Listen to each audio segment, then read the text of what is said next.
Bien, estamos tratando sobre los anestésicos, ¿cierto? Y claro, el anestésico tiene que llegar al cerebro, es lo que nos interesa. Pero la llegada al cerebro va a depender de qué? Básicamente de la concentración alveolar mínima que alcance en pulmones. Claro, el pasaje y la llegada al cerebro va a depender de de lo que hemos llamado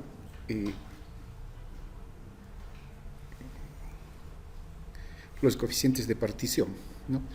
Tanto en sangre, en este caso, sangre-gas y también cerebro-sangre. Ahora bien, entonces, va a haber sí una respuesta que se va a caracterizar dependiendo de la concentración alveolar mínima que se alcance en el pulmón.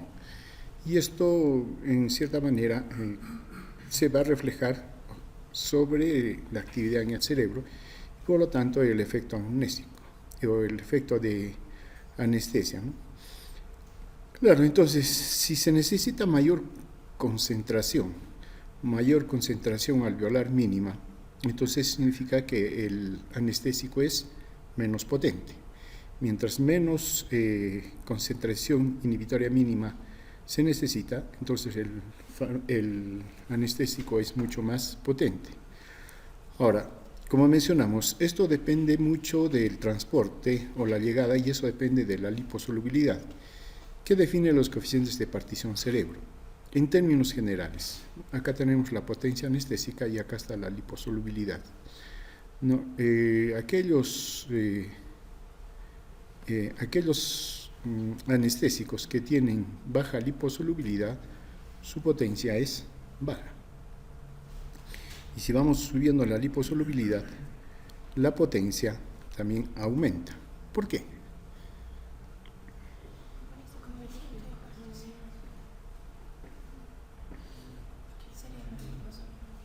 ¿Qué coeficiente de partición?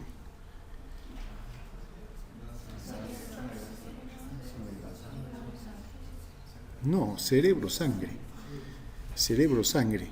El cerebro-sangre es el que nos dice la potencia del anestésico, mientras que el coeficiente de partición sangre-gas nos dice la velocidad con la que llega, ¿no? Ahora bien, en cuanto a la metabolización e eliminación de los anestésicos, claro, básicamente hay dos formas en que se elimina, ¿no? Por vía inhalatoria ingresa el anestésico y vuelve a salir por la vía respiratoria, por la vía respiratoria. Es el caso del óxido nitroso, por ejemplo, ¿no?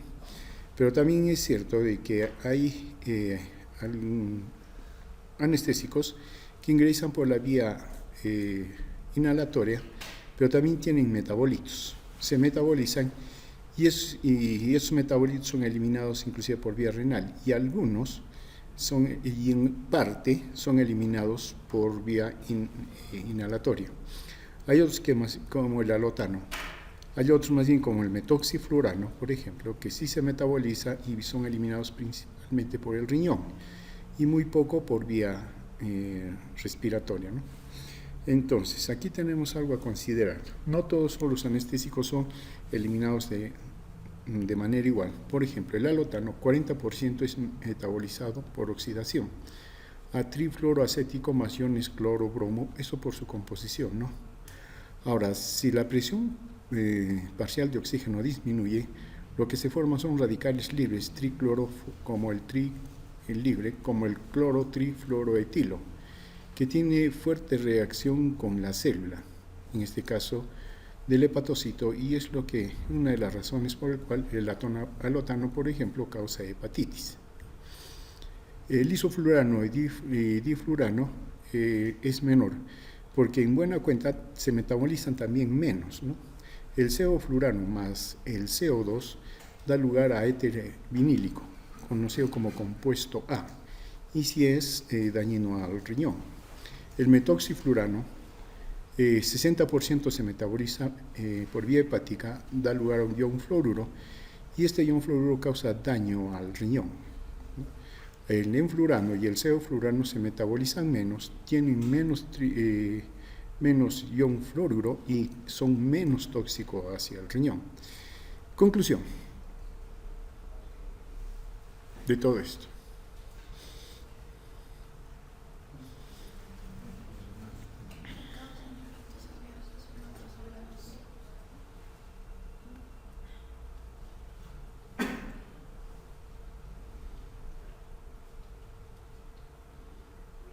¿Qué sería la conclusión?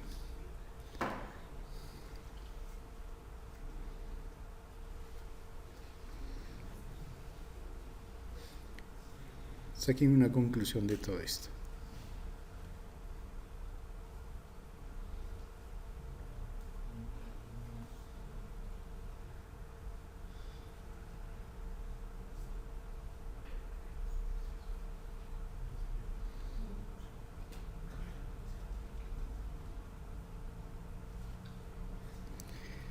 ¿Cuál sería?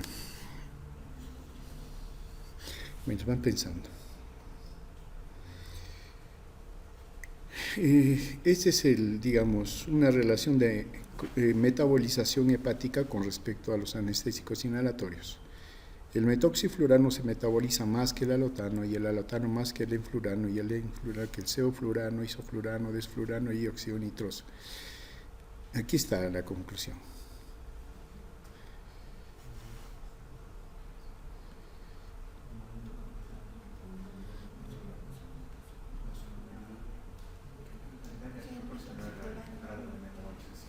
Claro, el daño o los efectos adversos y el daño renal, hepático, daño renal, se debe a los metabolitos, no al anestésico. Y entonces, mientras más se metaboliza el anestésico, da lugar a mayores metabolitos y esos son los que causan el daño. Miren, metoxifluorano, 60% se metaboliza y ese es el que está a la cabeza, es el más tóxico, ¿no? Y de esta lista, le sigue el alotano y todo, y el óxido nitroso que no se metaboliza porque entra y sale por vía respiratoria es el que tiene menor efecto tóxico, ¿no? Ahora bien, en cuanto a la farmacodinámica de los anestésicos, ¿no? Ciertamente sí, no hay una descripción completa de su mecanismo de acción. Aparentemente, o los indicios son que disminuyen la actividad de las células neuronales porque interfiere con la entrada de sodio. Claro, es necesario el sodio para los potenciales de acción. Ahora, aparentemente el blanco principal de muchos de estos anestésicos es el receptor GABA, ¿no? Que es un mediador de la transmisión sináptica inhibitoria. ¿Lo estimularía? Lo inhibirían. Serían agonistas, antagonistas del GABA. Serían agonistas.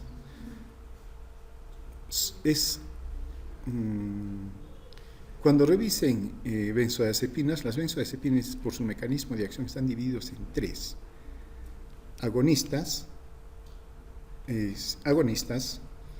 antagonistas y agonistas inversos. Sí, por su mecanismo de acción con los receptores. Hay que revisar eso. ¿Cuándo sería un agonista inverso?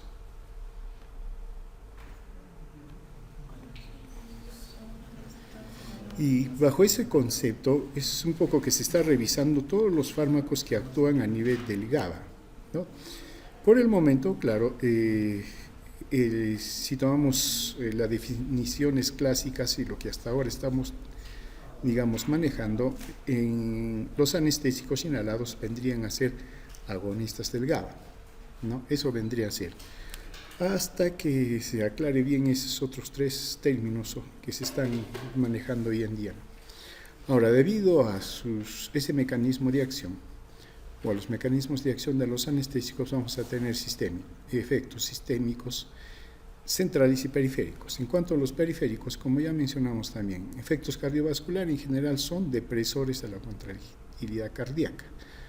¿Son vasodilatadores? Sí, también. Entonces, eso hace que baje la presión arterial y todo lo demás, ¿no? Ahora bien, pero ¿deprimen el reflejo barorreceptor? No todos. No todos, porque en algunos el criterio para evaluar la depresión es la taquicardia. No es la única, obviamente, ¿no? Pero en otros se advierte que la taquicardia no es el mejor criterio para evaluar el efecto del anestésico. Eso cuando ya se habla de los anestésicos de manera individual, ¿no? En cuanto al aparato respiratorio, también deprimen la respiración, aumentan el umbral apneico y disminuyen la respuesta a la hipoxia, ¿no? Deprimen la función mucociliar de la vía aérea y tienden a ser broncodilatadores. A nivel del cerebro disminuyen el índice metabólico y aumentan también el flujo cerebral. A nivel renal disminuyen la velocidad de filtración glomerular y el flujo plasmático. ¿Por qué?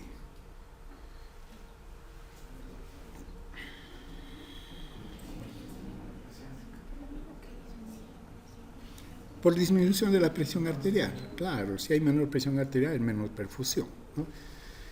Aumenta la fracción de filtración e incrementa la resistencia vascular renal. ¿Y esto por qué?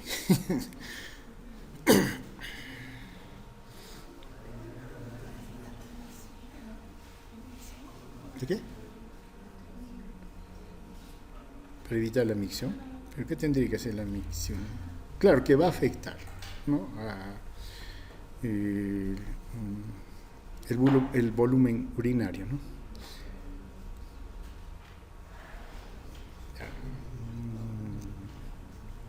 Esto todo es lógica nomás. Cuando uno ya se da cuenta, empieza a utilizar la lógica y esto. Esto es consecuencia de la presión y esto es consecuencia de...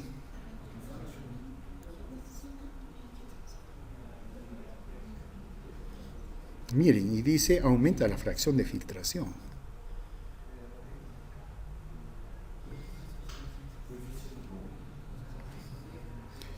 Hay que repasar función renal. Todo está en función renal. Efectos hepáticos disminuye el flujo sanguíneo hepático también, ¿no? Efectos músculo liso son potentes relajantes del músculo uterino. Bueno, acá tenemos algunas características de los anestésicos halogenados que más se utilizan hoy en día, ¿no? Está el sevoflurano, desflurano, isoflurano y el alotano. Miren su potencia, su solubilidad es baja, media, alta. El alotano tiene una potencia más alta, su solubilidad es alta. ¿Eso qué nos tiene que decir? El coeficiente de partición cerebro-sangre, claro, acá no nos lo están, ¿no? Entonces, ahí sí se llama. Pero el alotano hoy en día no es el que más se utiliza, ¿no? El alotano sí es el 2-bromo, 2-cloro, 1,1 trifluoretano, ¿no? A los que les gustan las fórmulas y los nombres. Si es un líquido volátil a temperatura ambiente y debe almacenarse en un contenedor sellado, ¿no? De esta manera. Ciertamente el primer anestésico inhalado administrado en la práctica médica, y a pesar que sigue siendo un patrón de comparación, pero no es el más utilizado, ¿no? Por ejemplo, en Europa y Estados Unidos ya no lo utilizan. Todavía nosotros acá en nuestro medio seguimos utilizándolo, pero tampoco ya de manera preferente. Hay otros como el sevoflurano que se utilizan de manera preferente, pero todavía sigue siendo el alotano el patrón de comparación, ¿no? Su coeficiente de partición es alto y claro, se necesita por su característica es una aplicación prolongada, eliminación un 60-80% en 24 horas, ¿no? Sí metaboliza a nivel del hígado. El principal metabolito es el trifluoroacético, ¿no? Y eliminación de iones de bromo y cloro por su composición que tiene. Con el aire, mezclado con el aire, el oxígeno no es inflamable ni es explosivo. El problema del óxido nitroso tampoco es explosivo, pero sí hubo muchos accidentes, ¿no? Entonces, de esa manera, por eso el óxido nitroso también no se utiliza, que hay mayor riesgo, ¿no? El alotano interactúa con el caucho y algunos plásticos, pero con algunos tipos de polietileno no lo hace, entonces hay que tener cuidado con respecto al sistema que se utiliza para aplicar, ¿no?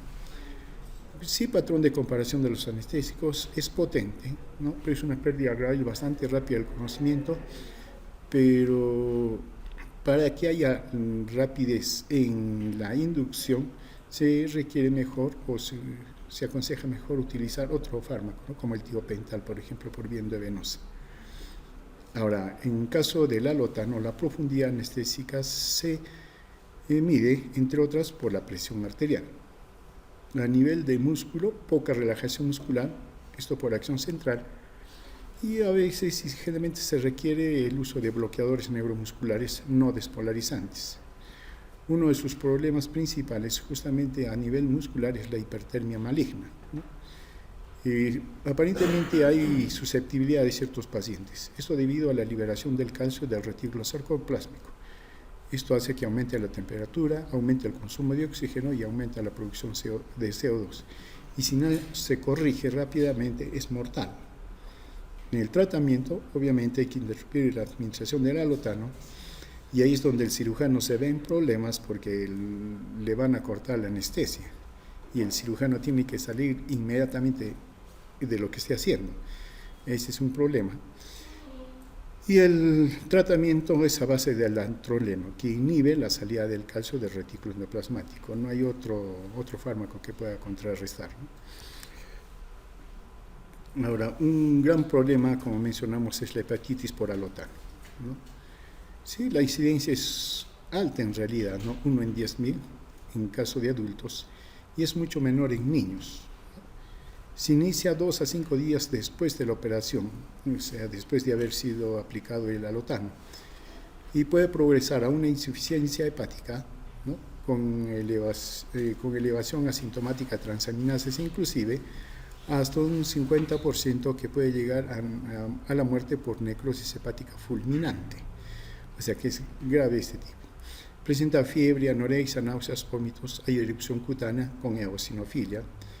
Examen bioquímico es similar a una hepatitis, ¿no? O sea, si uno no se percata o no recuerda que fue operado y le dieron alotano, le administraron, esto puede ser una hepatitis como cualquier otra, ¿no? Infecciosa, por ejemplo, ¿no? Ahora bien, resulta que en el alotano, cuando se metaboliza, da lugar a productos inmunológicamente activos, ¿no? En cantidad, y esto desencadena la respuesta, ¿no? Y vendrían a ser los principales factores para esta hepatitis. Ahora bien, esto ha hecho de que haya una tendencia a administrar el alotano, sobre todo en las personas adultas, ¿no?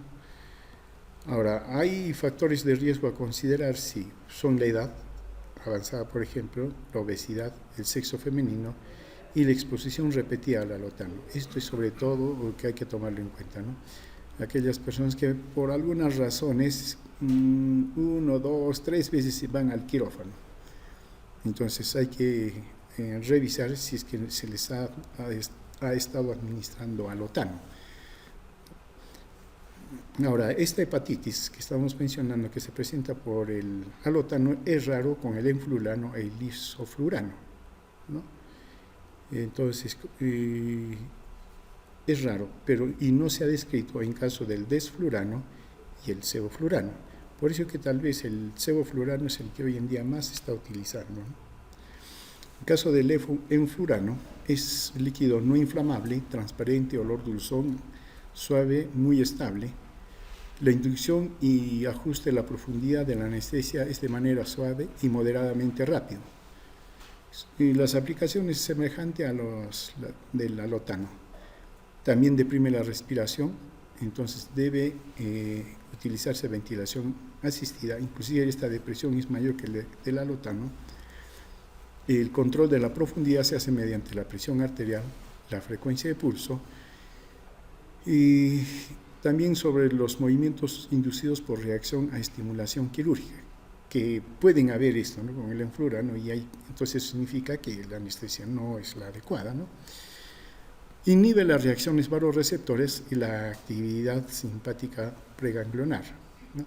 Disminuye la actividad adrenérgica, no incrementa la concentración de las catecolaminas séricas.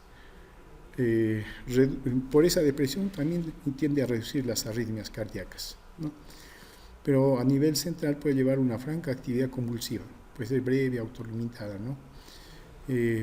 Caracteriza por sacudidas y fasciculaciones en los músculos maxilares, faciales, ¿no? Claro, esto se evita si es que la anestesia se alcanza la profundidad adecuada. Aparentemente no agravaría las convulsiones en pacientes epilépticos, pero se aconseja mejor no utilizarlo en estos pacientes. Induce mayor relajación muscular que el alotano, induce también relajación del músculo uterino y puede producir sangrado en el parto. Pero esto está un poco raro, ¿no? Porque no se utiliza en el parto anestesia, ¿no? Disminuye el volumen urinario de manera similar que el alotano. El isoflurano es un líquido incoloro, volátil, ligero, olor irritante, estable, no reacciona con los metales ni otras sustancias, no requiere de preservativos, no es inflamable, ¿no? La inducción y la recuperación son uniformes y rápidas con el isoflurano. Se juzga la profundidad según la disminución de la presión arterial, el volumen y la frecuencia respiratoria. Conserva el flujo sanguíneo coronario, inhibe progresivamente la respiración, induce ineficiencia del intercambio de gases, ese es un problema, induce o estimula los reflejos de las vías respiratorias. Y esto se tiene que reducir sobre todo con la premedicación, ¿no? Y se aconseja también en caso del isoflurano la inducción sea por otro fármaco como el tiopental, ¿no? Aumenta el flujo sanguíneo cerebral, disminuye el metabolismo a nivel cerebral. Ahora, el isoflurano y la hipocapnia va a dar lugar a una disminución del flujo sanguíneo, disminuye el metabolismo, disminuye la presión intracraneal. Esto hace que el isoflurano se utilice en la neurocirugía.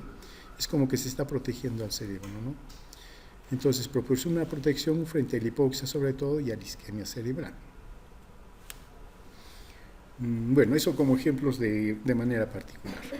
Ahora, otro grupo de anestesia, otra forma de anestesia general es la anestesia intravenosa. Sí, aquí se utilizan diferentes clases de sustancias químicas que tienen el mismo efecto, ¿no? De interrumpir la conciencia cuando son administradas por vía endovenosa y esa depresión que causa a nivel del sistema nervioso pueden ser utilizados entonces como anestésicos. Están los barbitúricos, de manera especial el tiopental, el metoxital, benzodiazepinas como el midazolam, el diazepam, a algunos analgésicos opioides como la morfina, fentanil, sufentanil, alfentanil, remifentanil, el propofol, la ketamina y otros fármacos, ¿no? Como el troperidol, etomidato, dexmedetomidina, básicamente.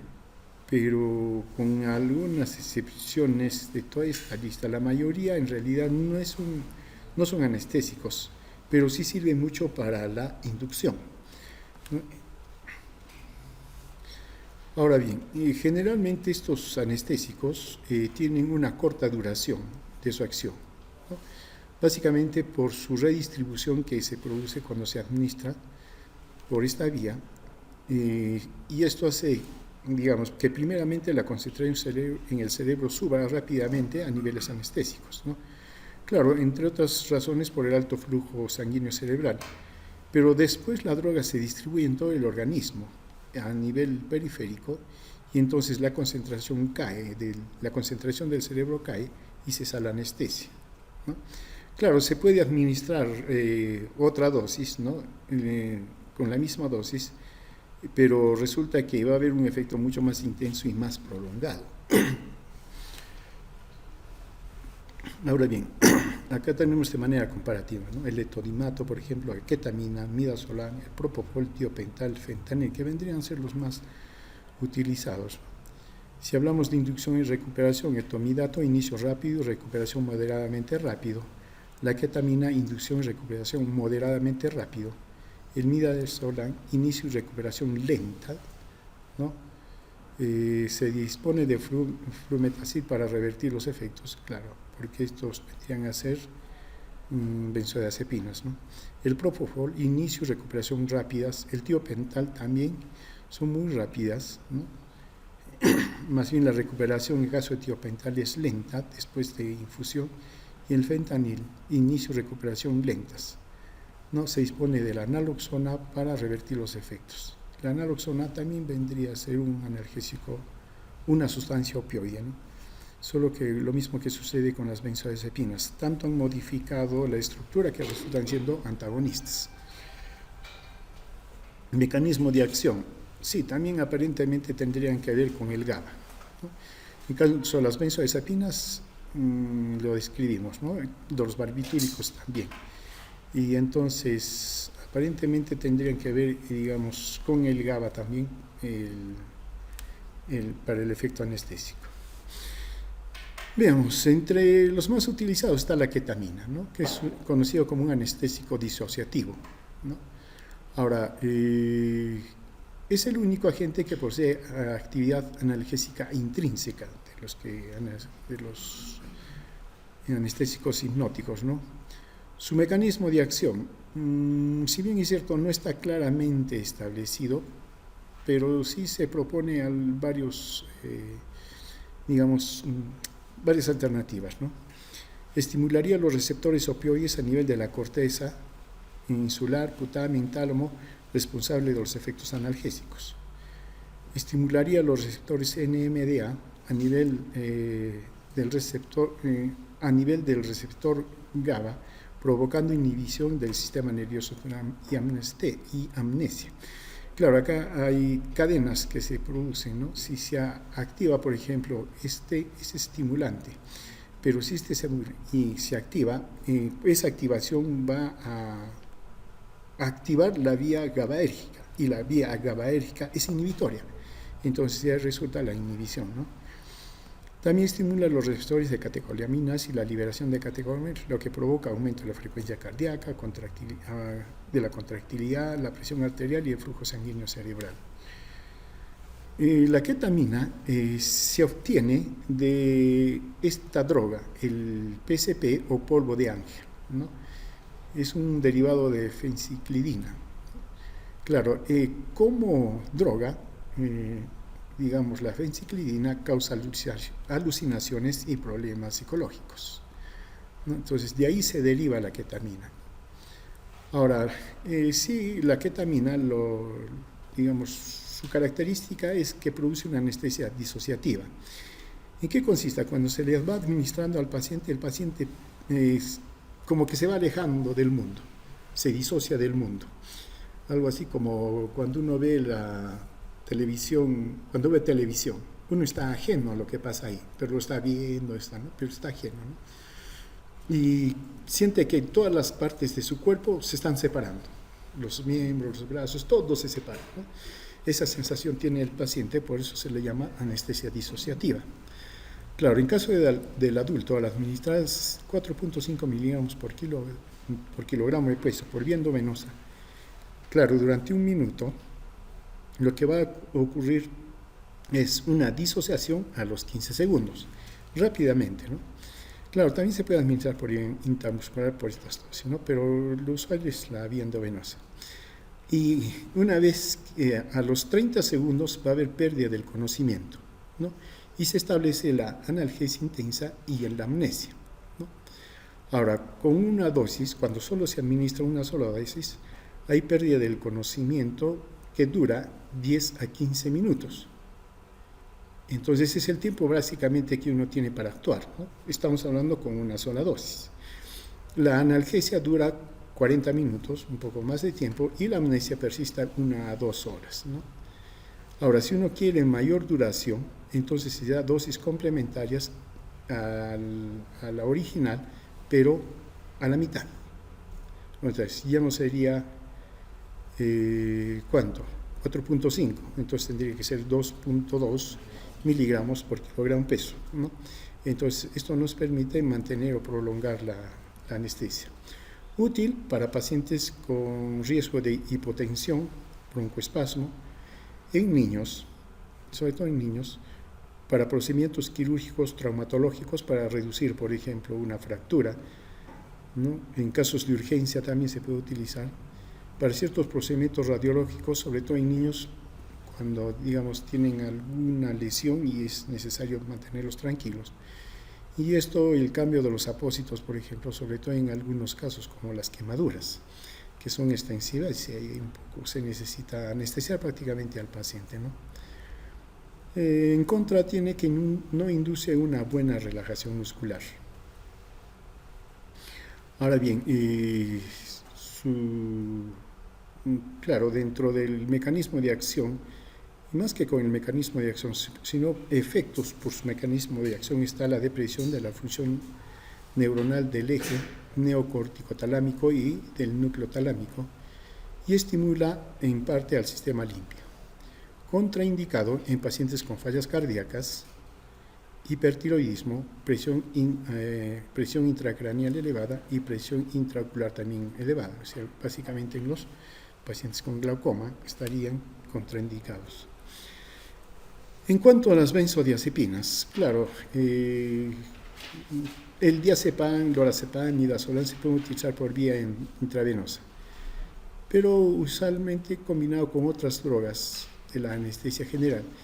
Aquí ellos estarían siendo utilizados en la sedación, como el diazepam, por ejemplo, y la amnesia, en la sedación sobre todo, pero también da lugar a amnesia, pero son utilizados sobre todo en la premedicación, para que la persona ese estado de ansiedad disminuya, ¿no? Entonces, eso es la preanestesia, no es la inducción es otra cosa. La midazolam produce hipnosis, aunque de comienzo un poco más lento que los barbitúricos. Pueden producir depresión respiratoria posoperatoria. El flumazenil, claro, es el antagonista que se utiliza para casos de revertir los efectos de las benzodiazepinas. En cuanto al propofol, ¿no? El propofol es un aceite en realidad, ¿no? Es, ¿cómo lo llaman? Bueno, tiene un nombre, pero es aceite y tiene que ser administrado con mucho cuidado y por personas que estén entrenadas por un lado y por otro lado tener el equipo para poder administrar el propofol, ¿no? También se utiliza como inductor de la anestesia, ¿no? Se produce pérdida de la conciencia con la misma velocidad que el tiopental, es rápido. La recuperación también es rápida, siendo mínimo el estado de sedación posterior. Ahora bien, sí también se le utiliza como parte de la anestesia balanceada, ¿no? Con otros anestésicos. Su tiempo de vida media 2 a 8 minutos. Se metaboliza en el hígado 10 veces mucho más rápido que el tiopental y de ahí su efecto se recupere rápidamente su efecto, ¿no? Se excreta por la orina como sulfato glucurónico conjugados. Es un derivado alquifenol, ¿no? Claro, está presentado para emulsión hidrooliosa, son hidrooliosos, ¿no?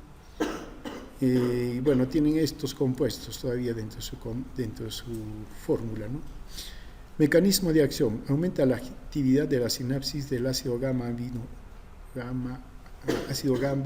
aminobutírico, y eso es lo que causa la sedación y la amnesia, entre otros, ¿no?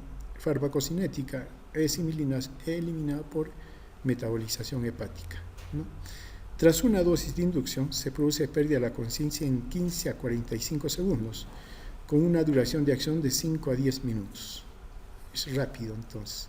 Su tiempo de vida media es, después de una perfusión intravenosa, presenta una curva exponencial. Entonces, mientras más se administra, más rápido aumenta su tiempo de vida media. Claro, aumenta el tiempo de vida. Y eso hace que dure que se llama el efecto del propofol.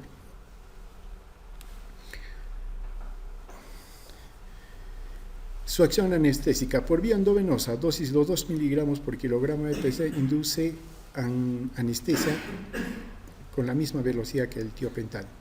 Tiempo de vida media 30 a 60 minutos, produce dolor local sin flemitis o trombosis en la vena, ¿no? Eso hay que tomar en cuenta.